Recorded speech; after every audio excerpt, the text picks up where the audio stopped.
Good morning, esteemed Commissioner Bulc, Mr. Minister Hofer. It's a great pleasure to be here today. I'm going to start with showing you a piece of the future. It's always great to be in beautiful Vienna and to talk about the future with you. それは美しいウィーンにあり、あなたとの未来について話すことは常に大きい。 It seems very long, but any Japanese people here that can confirm that this was good? Yeah? Okay, good. So, science fiction is becoming science fact. Okay. In so many ways. I was in a sushi restaurant the other day in Tokyo. I had a half-hour conversation with a sushi chef in German. Okay. As long as you keep it fairly simple. But now we can anticipate in the next 2 or 3 years, we can speak to machines as if they were people. Now that is a crazy idea. That's not always a good idea, right? Because we may get confused. But we can speak with actual computers and they can understand us, they can look at the future, they can help us understand this. So what we're seeing ahead right now, this is my job, it is to listen. My job is not to predict. So if you think about a futurist, then my job is not Alvin Toffler or Ray Kurzweil, it's just to pay attention. In China, they say, if you want to hear and know about the future, listen to your children, right? Because they're not busy doing things, they can experiment. And that is really, that's the skill I have developed. So I want to share 9 points with you today about the future of technology, humanity, and what that has to do with transport. Okay. First point, humanity will change more in the next 20 years than the previous 300 years. A lot of people think this is overdone, right? But it's not. The last 300 years, industrial revolution, the internet, telephone, nuclear power, yes. But now in the future, we can change humans themselves. Now that is also a very scary thought. Machines that can think, right? That's artificial intelligence, brain-computer interfaces. Some people are saying that roughly in 20 years, we're going to have the first machine that has a capacity of all human brains in terms of processing. Not science fiction, right? We already have that, it's just would fill the entire room here, right? So in the future transport, and you can have a computer that basically looks at all of the live feeds and streams, 100 trillion facts in one day, and then advises us to act differently to save energy. Right? That's already in the works, and we're looking at roughly, all of these things that are happening around us, like robotics, right? I mean, this was impossible just 10 years ago, a robot that could actually walk and do things. We have the Hyperloop, which I hear there's a plan from Vienna to Budapest, I think, right? Maybe not. You seem surprised. Now Virgin, Richard Branson is involved with this. We have, of course, Waymo, right, which is the really self-driving car. Right? We've built from the ground up. I mean, it's mind-boggling when you drive in this car. You actually sit in the back, right? And you can read the nursepaper. It works really nicely in Palo Alto, California. Whether that would work well in Italy, I doubt it. It will probably be very dangerous. I think real self-driving cars are quite a bit away, but assisted driving is here now. Right? And that is our reality. That's going to change our lives completely. I agree with the other speaker. I think at the end of the car, as we know it, is near. I'll explain a little bit more what that means. That's not bad news for the car companies, by the way. It's just a very big shift. I used to be in the music business as a musician and producer, and then I wrote a book about the future of music. And what we have today in music is the same thing, right? We have services like Spotify and others. 10 euros, 20 million songs. Is that the end of the music business? No. It's the end of the old music business. 100 million people are subscribing to Spotify. This is quite powerful stuff. So as I like to say, the future is no longer an extension of the present. This is hard to believe because, we've gotten used to whatever worked in the past will work in the future just a little bit better or faster. Right? But now technology is questioning this, quantum computing. The understanding of language, all the things that machines can do, we're going to have dramatic changes, especially in logistics, transport. So if you look at the media business, 10 years ago, music, publishing, right, now the next big wave of transformation is in transport, mobility, traffic, logistics. Consider yourself lucky to be at that point of the inflex of the curve, right? Because, the bottom line is we're no longer at the beginning of this exponential curve, Moore's law, Metcalfe's law, where technology is doubling in power every 12, 18 months. We're actually at the takeoff point, right? We're right here in the middle of this point, 4, 8, 16, right? I mean, that is crazy. Huh? Think about this for a second. 5 times up this curve, that's 128, roughly 6, 7 years. 30 times up this curve, 1 billion. So let's say it takes 40 or 50 years to go up this curve. It's a world that's 1 billion times as advanced in technology as today. It's hard to imagine. Right? And not all of that is good, but I would say 90% of that is good. We just have to learn how to control it. Right? I mean, talk about the recent Facebook disaster. Right? Facebook isn't bad, but we're going to have to control it. Right? I mean, this is the power of technology that we're looking at. All of those things are happening: smart everything, intelligent assistance, AI, the end of oil. We'll talk about that some more, but it's obvious, right? 10, 15, 20 years, not 50 years. I mean, all the oil companies already have transition plans, right? The Emirates, the ruler of Dubai, has announced that he's looking forward towards that day when there's no more oil to be taken out. Hard to believe, right? This is a huge shift, right? All the stuff that we're seeing in the future. So, mobility, transportation, logistics will be exponentially 1,000 times as different as they are today. We're looking at the beginning of all of these things. I mean, just look at this, autonomous trucks and vehicles and buses, robotics taken off. I mean, robots will become as normal as WhatsApp. If you know what WhatsApp is, the messaging service, right? I mean, robots will be just everywhere. Drones, huge issue about privacy and noise, and but drones are clearly the future. Private taxis that fly themselves. You can already try that in Dubai. I wouldn't recommend it, but it strikes me as a little bit unsafe at this point, right? But here's the big transformation. Right? ARK Invest has a great report on this.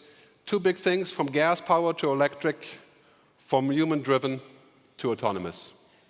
Those are the 2 big things. We're still going to have plenty of humans working and driving. Right? Don't get that wrong, but autonomous or semi-autonomous is clearly the trend of the future. And you have to ask yourself, is it a human right to drive your own car? Is it important for us as humans to drive a car? I'm speaking as a German now. Right? It's hard to believe I would question that, right? Because that's kind of a human right in Germany. But in the future, can we live without driving? Yes. Can we live without other things that technology changes? No, not really. But I mean, clearly, this is a huge change. And it's a change for the better. So the bottom line now is, if we continue to think linear, we'll be detrimental. And if you can say one thing about America and also China, I used to live in the US for a long time, people think exponentially, they think big. Right? We got to think big here in Europe, because we are big, right? We have a lot of brilliant minds, researchers, we have a great position, we have a great approach to the future, very important. Point number 3, hyperconnectivity changes everything. I live in Switzerland, so in Switzerland we're connecting the cows now. Right? The cows can go up with their little RFID band and give milk to an automated machine. It's 100,000 francs, but hey, it's not creating a problem in Switzerland. But everything changes because of connectivity. Right? I mean, it's mind-boggling in this connected world how all our behaviors are changing. Right? I mean, if you're a 35-year-old male in a city, if you want dating, you don't make a personal call by any means. You just swipe.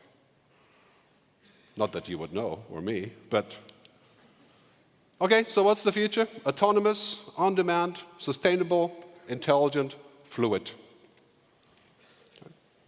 And I put the asterisk on autonomous because I don't believe that truly autonomous driving is that big of a deal in terms of priority. Right? Semi-autonomous is perfectly fine enough to change our entire cities. Right? We don't have to go on the German Autobahn going 200 miles an hour, with an autonomous car. We might as well fly. Right? So in this future, Clearly, we're looking at the on-demand thing. That's a huge deal, right? Everything on demand. It's kind of, there's many injustice in on-demand, like Uber and Airbnb, that we have to solve in a social system, right? We cannot have injustice or inequality just because we have on-demand services.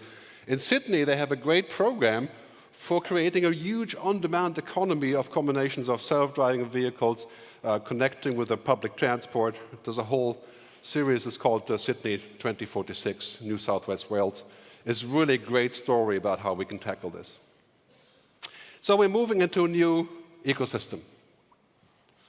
And this is very important. The other two speakers said pretty much the same thing, right? We're moving into something that we can only create if we collaborate. This is not an ecosystem, it's an ecosystem, right? So it's very important. And this is why we have such good cards in Europe, because we can actually collaborate, something that we have to teach people across the pond. Mobility as a service, hard to see in the slides, also from Australia, right? This is an ecosystem. It takes companies, business, culture, politics, research, scientists, maybe futurists. Right? It takes all of us to create this new ecosystem. Think about this, IBM and Microsoft and others have rolled out already quantum computers, 3D computing. Because one thing we'll need for this connected system is power. Right? We don't have enough computing power for that.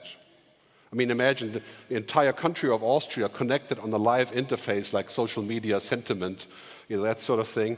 That takes a lot more power than we have currently. So quantum computing is here, 5 years. This machine sitting right here, 1 million times the computing power, 1 million times. The machine I have now for my mobile has the same computing power than the system that brought Americans to the moon. It's in my mobile phone. Mind-boggling.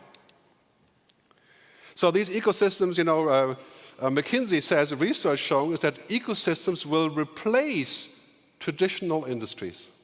Think about that for a second. Platforms, right? Platforms, ecosystem.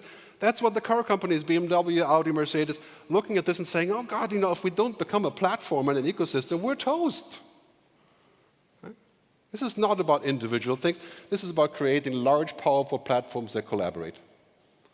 And that is our future. I think that's where we're forced. Some people say platforms eat pipelines. You may have heard the saying, software is eating the world. Right? And today, platforms are eating the silos. If you're a silo, you have no future. There are some exceptions, right? Cleverly made, but generally, that's where we go. Look at the companies that have the power in the world. Right? And where are they? They're actually not in Switzerland, as it shows here. These are just shell companies. Right? They are in America and China. And of course, many Europeans work in those companies. Right? But we have to make sure that we get on this map. Those are the companies that deal with data. Data, intelligence, connectivity. Those are the companies that are creating the future. So as I like to say, point number 4, business as usual is dead or dying. If you can still do business as usual today, consider yourself lucky. I mean, I was in the music business today. Music business does not sell music. It sells access, interface, design. I mean, 20 million songs for 10 euros, you're not selling music, right? Music is free. Think about the change here. So think about this, Tesla is building that business from the bottom up. It starts with a car that is a battery, essentially. The car is a battery, and in the end, it's a piece of software.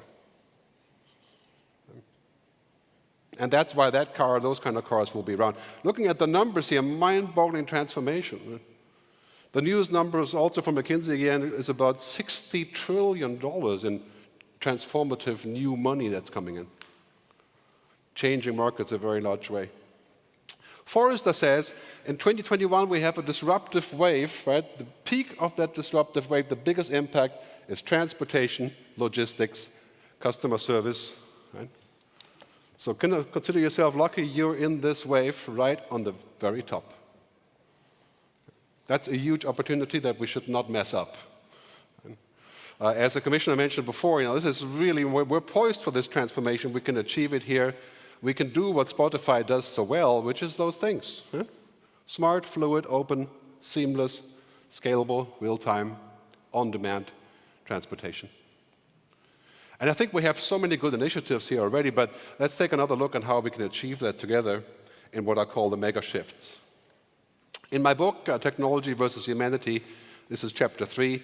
There's a little website you can check, megashifts.com. But basically, it's not just digitization, it's also many other things. Datafication, cognification, automation. We used to joke and call this the Asians because they all end with Asian, right? But there's all these things happening at the same time. And we have to understand those to shape the future. So I'll show you a quick example on this. Basically, datafication, for example, the smart train. Right?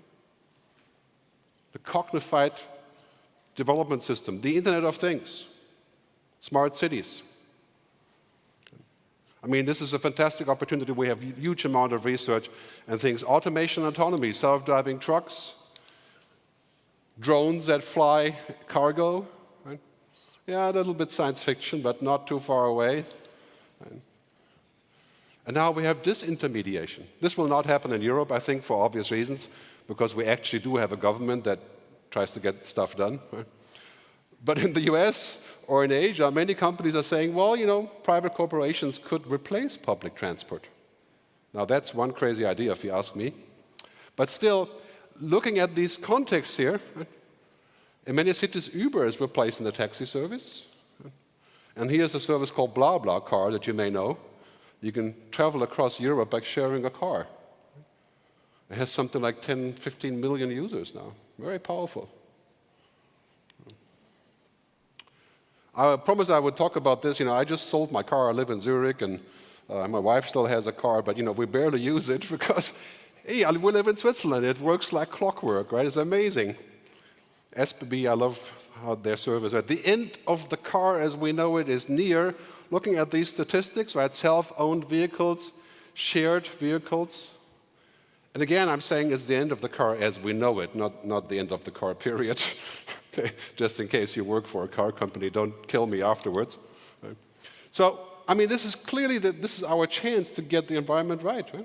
To reduce CO2, to share cars. I mean, looking at this, you know, fewer and fewer car sales because people can share cars.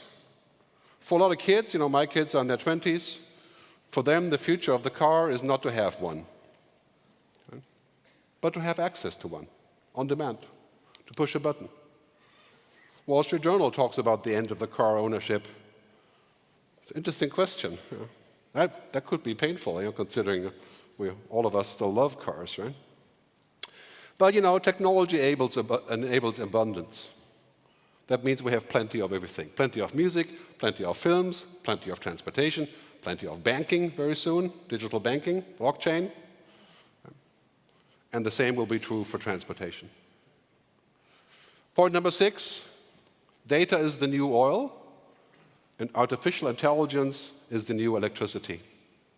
That's how it all works together. Put the Internet of Things on top of this, mind-boggling. Now, there's your 60 trillion right there, right? Making everything smart. I would caution against this and saying, you know, this is really great stuff, but we have to be careful. We should not automate what should not be automated, right? Like human relationships, voting, decision-making, family planning. Right? We have to be careful that we don't take this too far, because it sounds very dazzling. You know?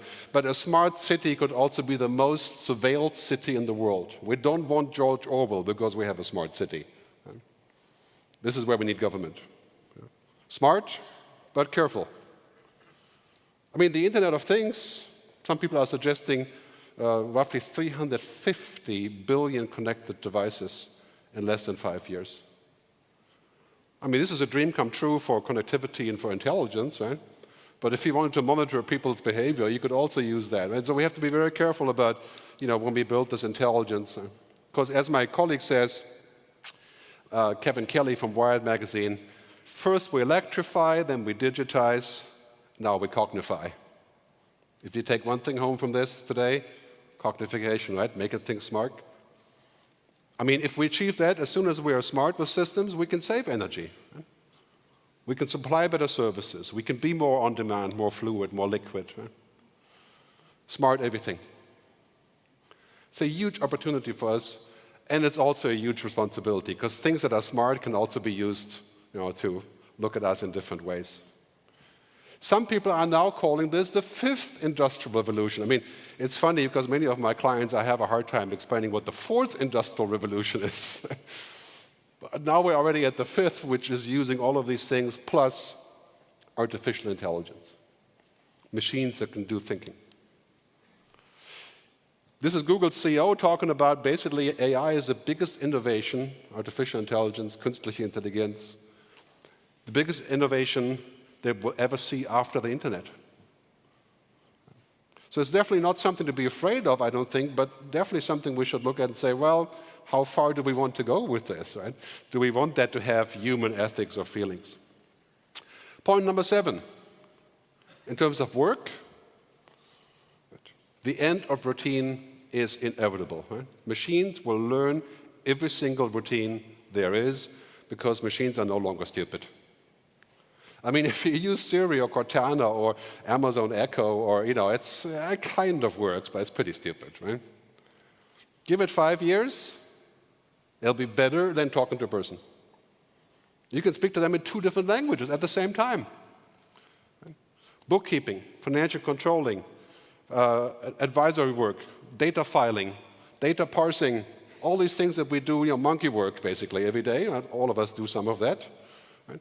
Machines can do. If you're a lawyer, you can just speak in the machine and say, hey, look at this 100 trillion previous facts about this lawsuit and tell me, and 12 seconds later you have the answer.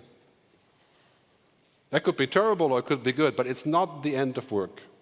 The end of routine is not the end of work. We have to just be prepared. Right? We have to have different skills. As I like to say, anything that can be digitized or automated or robotized will be. This will not make us useless. It will enable us to go up the food chain and become more useful by doing things that only humans can do. Have you seen a machine that can do this? Right? Compassion, empathy, ethics, values, mystery, consciousness. I hope we'll never have a machine like this. People are working on that, of course. But I think for the next 30 years, we're pretty safe with this. Yeah? If you have kids, this is what they have to know. And this is really very important for us when we think about the future. So wrapping up, coming to the back of this, it's very important us to hyper-collaborate, not to hyper-compete. That means across industry, public-private partnerships, across all countries, right? Building things together. BMW and Mercedes just formed this Transform Mobility Alliance, stiff competitors. Now they're hyper-collaborating. Think of the world like this in the future. Startups, industry, investors, big companies, small companies, countries, governments, cities. That's how we're going to get there. We cannot be exponential by plugging in more memory into our heads. That maybe eventually that will work, but for now it doesn't. We can only be exponential by collaborating. And that's how we're going to outrun the US and also whoever else is currently dominating the digital systems. Finally, I want to say that we have to get ready for what I call sustainable everything. That is definitely the future, and technology makes it possible now to do that. We will have technology for unlimited energy, unlimited water, and unlimited food. We just have to agree on, how we pay for it and all those kind of, minor problems. Right? But, what people call people, planet, profit is the future scenario. I mean, this whole idea of the circular economy discussed for 30 years, right? Something like that, it's finally possible. And that is what sets us apart here in Europe. Right? We actually do have collective interest. We want to make the world a better place, not just for users, but for all citizens. I mean, it's quite clear, scientists are saying roughly 20 years, maybe sooner, we'll have abundant, ubiquitous energy, mostly through solar and also other renewable energies, for example, in the car, hydrogen driving, and things like that. It's quite clear. We're crossing the point of grid parity. So, I mean, you can see all the movement, from fossil fuel, except for America, right? You see all the movement for money leaving behind fossil fuels, moving into this. Right? And if you did this 10 years ago, you got burned, right? You lost all your money. And now it's real. It's a good lesson for how things change. Finally, sustainable also means safe, secure, human. Right? When we put everything into the cloud, we can't just say, well, it's great, everything is in the cloud. Yeah. Somebody has to be accountable. Right? Somebody has to safeguard it. Somebody has to have the privacy keys. Somebody has to allow us control. So the GDPR, for example, is a very good step in the right direction, if it may cause more bureaucracy. Right? But nevertheless, this is where things are going. The recent Facebook problem, I just left Facebook last week, after 10 years, because they're not doing this. They're not accountable. You can't say that they're really like criminal or something in their sense, but they're neglective. Right? They're not doing what has to be done. So let me give you the bullets, and then I'm off the stage. So humanity changes more in the next 20 years. I mean, don't think this will not happen, because if you're my age, you will get to see it. Right? It is not going to be done by the time you're ready for retirement, if you're talking about 5 years or so. Right? We're at the point of exponential change. We have to live linear, but think exponential. Think 5 years in the future and a huge change. Hyperconnectivity, business as usual, is dead or dying. I mean, it's interesting to see the revenue streams of most major companies. In 7 years, they have changed 50 to 70%, the revenue streams. I mean, the change is huge. The mega shifts, because they define your success. Data is the new oil. We have to invest more in data and intelligent machines, but always keep the human in the loop. I think intelligent assistance is fantastic. I'm not in favor of completely removing humans from the chain of command. I think that could be quite dangerous. The end of routine. If you have routine in your job, get rid of it. Let machines do the routine. Do not let machines do what humans need to do. Very important, that's the distinction between the two. Hyper-collaboration, sustainable, everything. So there's your action items. All you have to do is follow them by this afternoon, and the world will be a better place. I close with a quote from my mentor, David Bowie, who says, the future belongs to those that can hear it coming. And I hope I was able to contribute. Thank you very much.